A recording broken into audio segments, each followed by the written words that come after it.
अस्सलामुअलैकुम, कैसे हैं आप सब स्टूडेंट्स।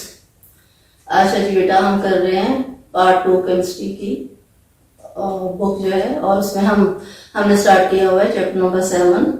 नेक्स्ट टॉपिक जो है सोर्सेज ऑफ ऑर्गेनिक कंपाउंड। ठीक है, सोर्सेज ऑफ ऑर्गेनिक कंपाउंड जो उसमें 3 सोर्स हैं, coal, natural gas and the petroleum. ठीक है, कभी कभार तो इन तीनों पे इकट्ठा ही क्वेश्चन आ जाता है, लेकिन जो कोल है उस पर शॉर्ट क्वेश्चन आता है और जो पेट्रोलियम है उस पर लॉन्ग क्वेश्चन आता है। तो चलो देखते हैं कि हमने इसको किस तरह से अटेम्प्ट करना है।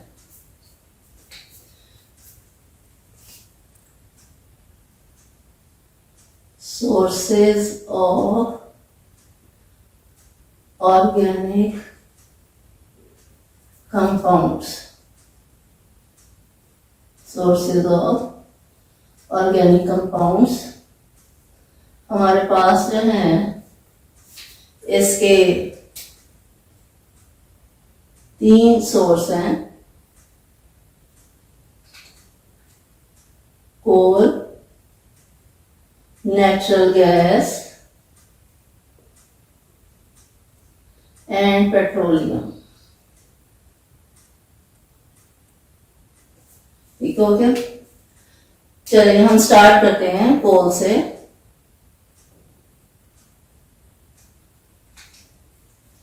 ये हमारे पास जो है डेड प्लांट्स और एनिमल्स जो हैं एंड एनिमल्स डिके से।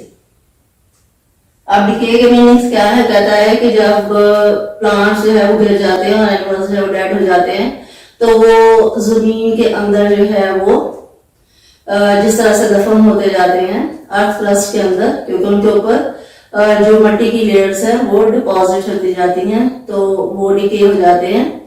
तो डेड प्लांट्स एंड एनिमल्स जब डिके होते हैं तो हम उनको कहते हैं फॉसिल फ्यूल्स।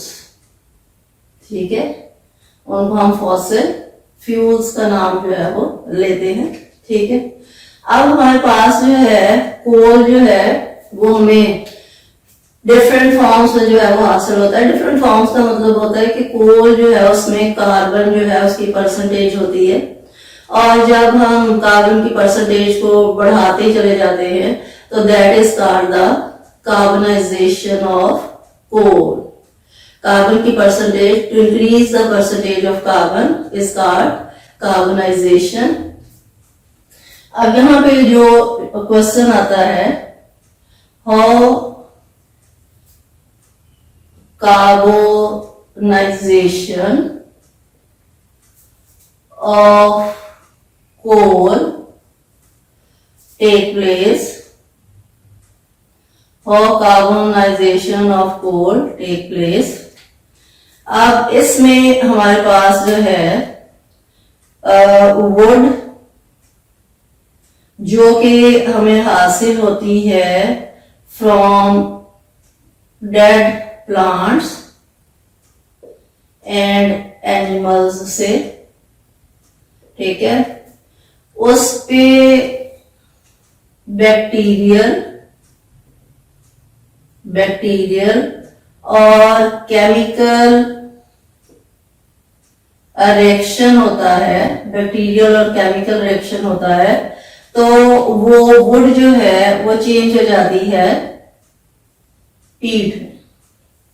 वुड जो है वो चेंज हो जाती है पीट में, और पीट में जो है वो हमारे पास कार्बन की परसेंटेज जो है वो 59.9% इसमें कार्बन होता है।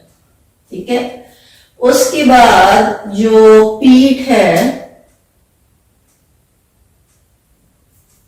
उसके ऊपर हम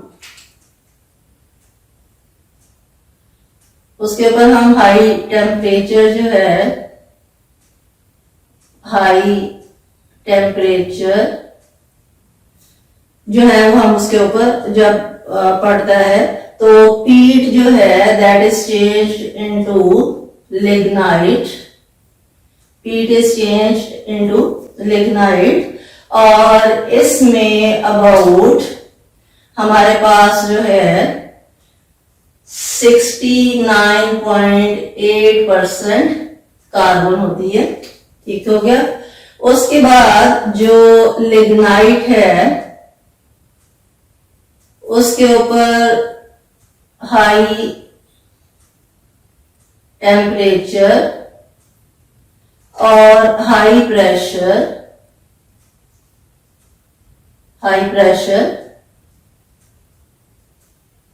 जब हाई प्रेशर डलता है तो वो चेंज हो जाता है बाइटुमिनस